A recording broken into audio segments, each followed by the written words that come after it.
Halo, assalamualaikum warahmatullahi wabarakatuh. Gue Bramanti, welcome back to my YouTube channel. Oke, kali ini gue mau ngebahas 5 permasalahan yang ada di Serikat Buruh Serikat Pekerja yang ada di Indonesia.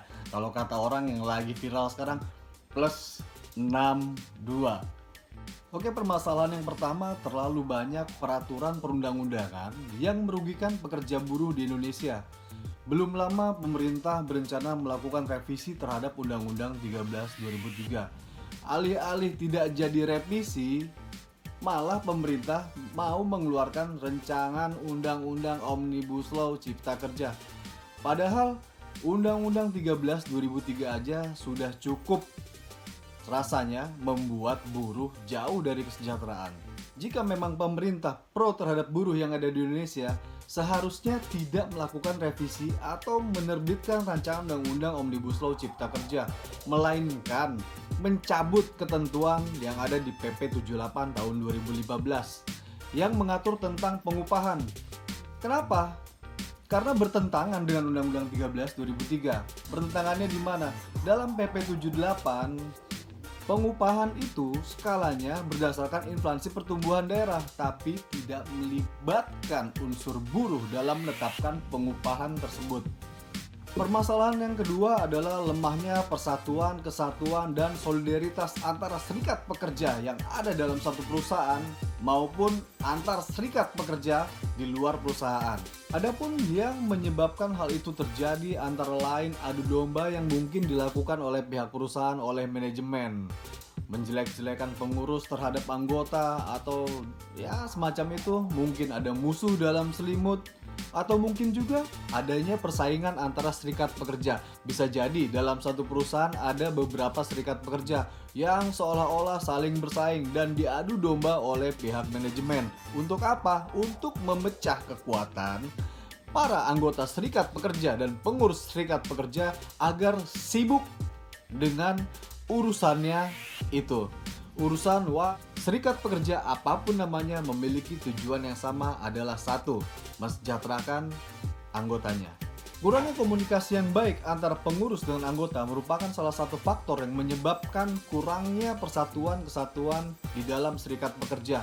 Sebagai pengurus serikat pekerja, sudah seharusnya Anda dapat berkomunikasi dengan baik dengan seluruh anggota Anda dan dapat menampung aspirasi-aspirasi apa saja atau keluhan-keluhan apa saja, serta masukan-masukan apa saja dari anggota-anggota serikat untuk kemajuan bersama. Permasalahan yang ketiga adalah kurangnya pengetahuan pengurus terhadap peraturan-peraturan ketenagakerjaan yang ada dan berlaku di Indonesia. Sebagai pengurus serikat pekerja, pengetahuan terhadap peraturan-peraturan ketenagakerjaan adalah modal utama yang harus dimiliki oleh pengurus.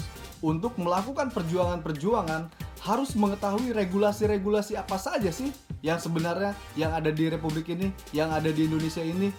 Apa sih penyimpangan-penyimpangan yang dilakukan pengusaha terhadap tenaga kerja dalam suatu perusahaan?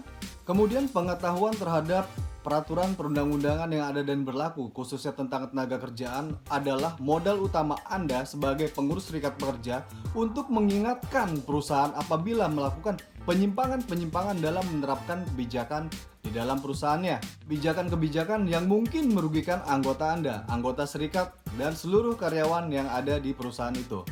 Maka sebagai anggota atau pengurus serikat pekerja, Anda sudah seharusnya lebih mengetahui secara spesifik, secara mendalam peraturan-peraturan undang-undang ketenagakerjaan untuk Anda sampaikan juga kepada anggota-anggota agar kualitas pengetahuan dan wawasan anggota, pengurus, juga manajemen perusahaan lebih terbuka, agar tidak terlalu banyak atau tidak melakukan penyimpangan-penyimpangan serta pelanggaran-pelanggaran terhadap aturan-aturan yang sudah ditetapkan oleh pemerintah. Karena salah satu fungsi serikat pekerja adalah melakukan kontrol terhadap kebijakan-kebijakan yang dibuat oleh perusahaan, oleh manajemen, agar tidak terjadi penyimpangan-penyimpangan atau pelanggaran-pelanggaran dengan aturan-aturan yang ada dan berlaku di Indonesia.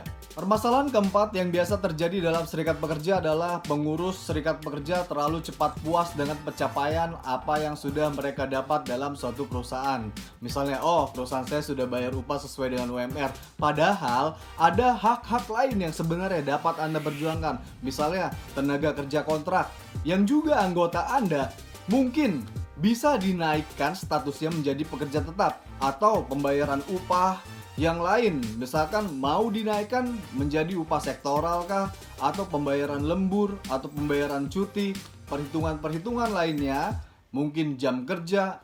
Banyak hal yang mungkin bisa Anda lakukan di dalam serikat pekerja untuk menaikkan kesejahteraan Anda maupun anggota Anda.